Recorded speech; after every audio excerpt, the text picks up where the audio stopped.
If seeing one of your favorite players in another team's colors makes you feel sick, I warn you, this is going to be strange. Calvin Johnson is with the Oakland Raiders this week.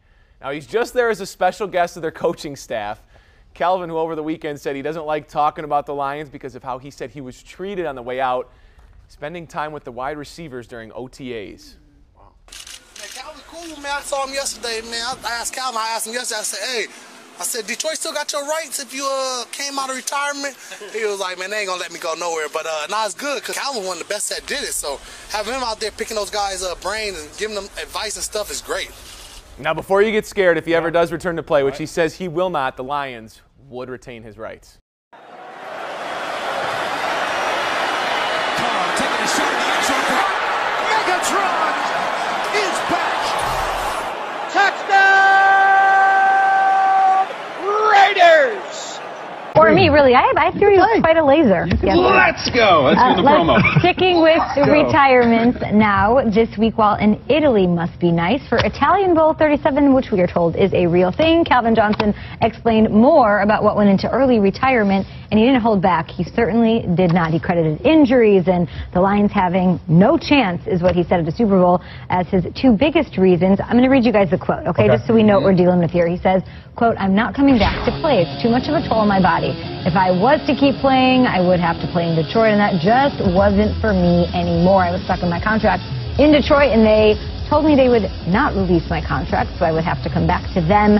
I didn't see a chance for them to win a Super Bowl at the time, and for the work I was putting in, it wasn't worth my time to keep beating my head against the wall and not going anywhere." He goes on to say that's the definition of insanity, and he is taking a lot of heat from NFL fans, Lions fans, as well, Lions fans who loved him. Nate, does he deserve it?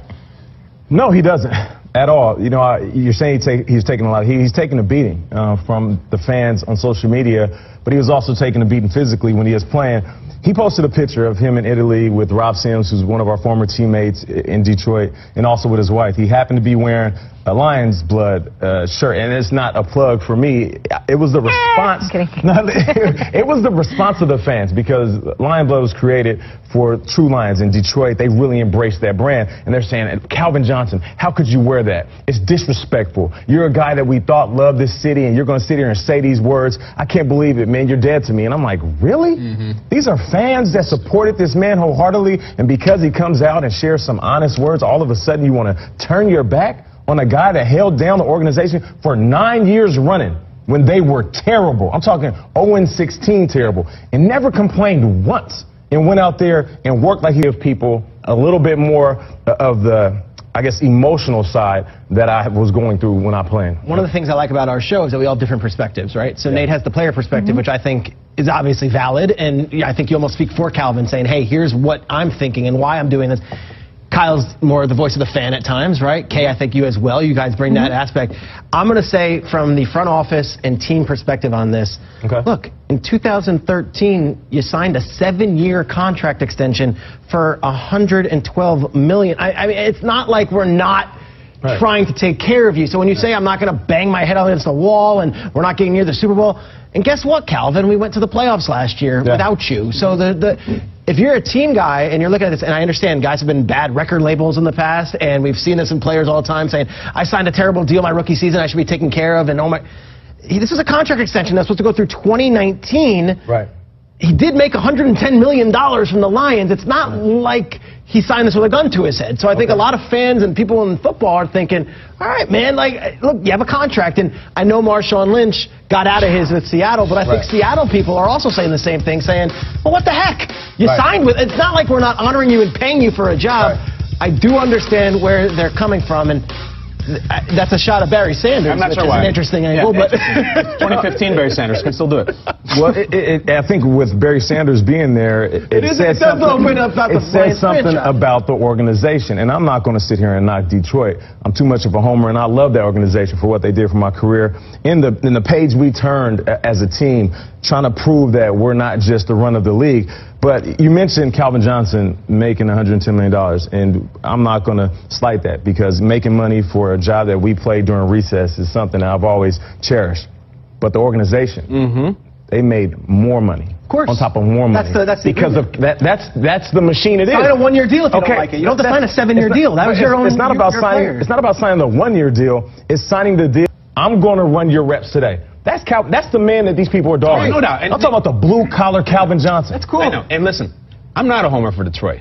There's something going on here because Calvin, if you look at the statement, is not saying, I don't want to play anymore. He said, I don't want to play in Detroit anymore. Now, we have seen their two greatest players, going back to Barry Sanders, both leaving this way. If I'm a Lions fan, I'm saying, what is wrong with us? Now, I don't know if it's the organization. I'm not even joking. Is it the city? You know, it's like you hear age in dog years. Do they age in lion years? Because Calvin Johnson never won a playoff game. Barry Sanders won one. They won one in the last 50 years. Is there something with the organization that players don't feel appreciated? Or they say, I got to get the hell out of here. I can't take this anymore. That's what wears on you. When you start to look at the situation, he says the definition of insanity because you're expecting different results, but you're doing the same thing. I went to the playoffs twice with him. Yeah, I get it. The Cowboys and the Saints. I was there once, and I get that. But Calvin Johnson is a guy that is very cerebral. He's not your typical football player. He never needed the money. He never needed the praise and the fame. He just wanted to play football and give everything he had to his organization. So you got to look at what the organization was doing at the time and Calvin Johnson